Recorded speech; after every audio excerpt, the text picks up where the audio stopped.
Cain and Abel.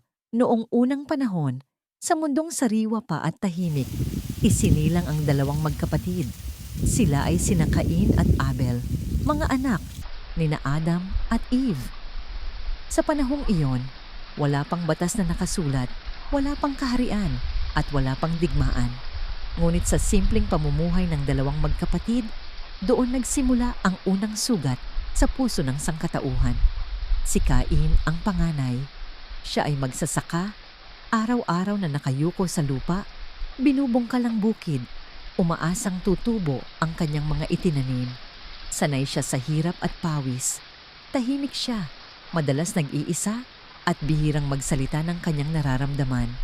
Sa kanyang puso, may pagod na hindi niya masabi at paghahangad na mapansin. Si Abel naman ang bunso. Isa siyang pastol. Inaalagaan niya ang kanyang mga tupa, ginagabayan sila sa luntiang damuhan at pinoprotektahan sa panganib. Magaan ang kanyang loob at payapa ang kanyang puso.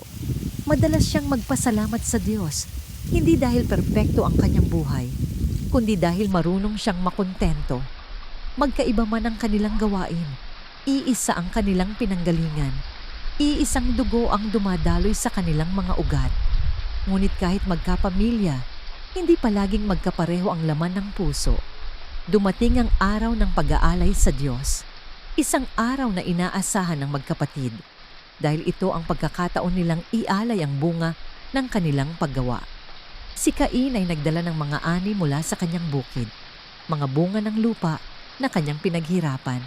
Si Abel naman ay naghandog ng pinakamainam mula sa kanyang kawan, ang unang bunga at pinakamahusay na alay. At minarapat ng Diyos na tanggapin ang alay ni Abel.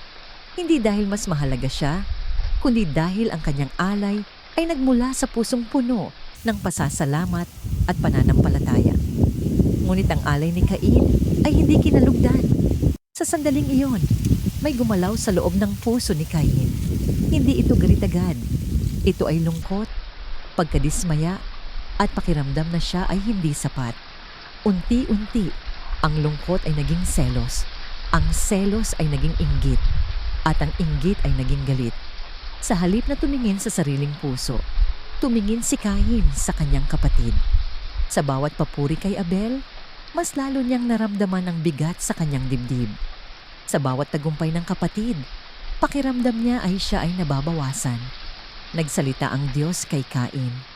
Binalaan siya na ang kasalanan ay naghihintay, handang sakupin ang kanyang puso. Sinabihan siya na may kapangyarihan siyang pigilan ito, na may pagpipilian siya. Ngunit mas pinili ni Cain na pakinggan ang tinig ng galit kaysa sa tinig ng babala. Sa kanyang isipan, paulit-ulit na umuukit ang tanong, bakit siya? Bakit hindi ako? Isang araw, inanyayahan ni Cain si Abel na pumunta sa parang. Walang hinala si Abel. Sumama siya, dala ang tiwala ng isang kapatid. Sa gitna ng katahimikan ng kalikasan, doon bumigat ang hangin. Doon nanaig ang galit na matagal nang kinikimkim. At doon nangyari ang hindi na mababawi.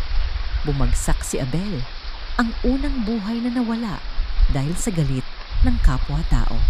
Ang lupa ay tumanggap ng dugong hindi kailanman dapat dumanak. Pagkatapos ng pangyayaring yon, muling nagsalita ang Diyos.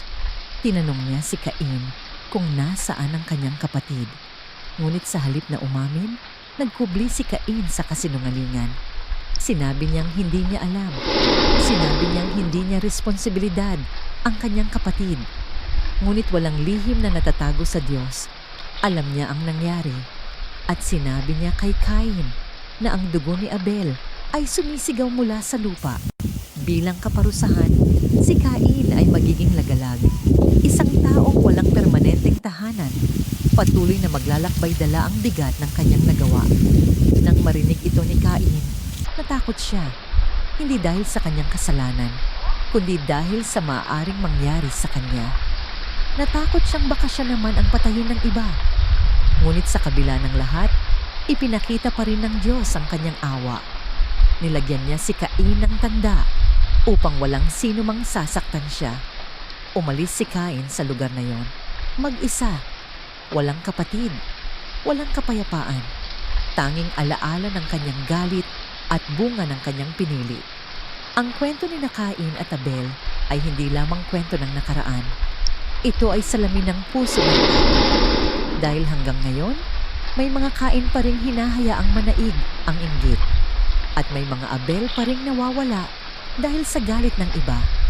Sa bawat pagkakataong ikinukumpara natin ang ating sarili sa kapwa, bumubulong ang tinig ni Cain sa ating puso. Sa bawat galit na hindi natin kinokontrol, may panganib na masaktan ang mga taong pinakamalapit sa atin. Ngunit ang kwentong ito ay hindi lamang babala. Isa rin itong paalala na may pagpipilian tayo. Maaari nating pigilan ang galit bago ito lumaki. Maaari nating piliin ang kabutihan bago pa maging huli ang lahat. Dahil ang tunay na laban ay hindi laban ng magkapatid. Ito ay laban sa loob ng ating puso. At sa laban na yon, araw-araw tayong pumipili kung alin ang mananaig. Ito ang kwento ng Cain at Abel. Isang kwento ng unang pagkakamali. At isang paalala na bantayan natin ang ating puso bago ito tuluyang lamunin ng dilim. Thank you for watching. Please like and subscribe.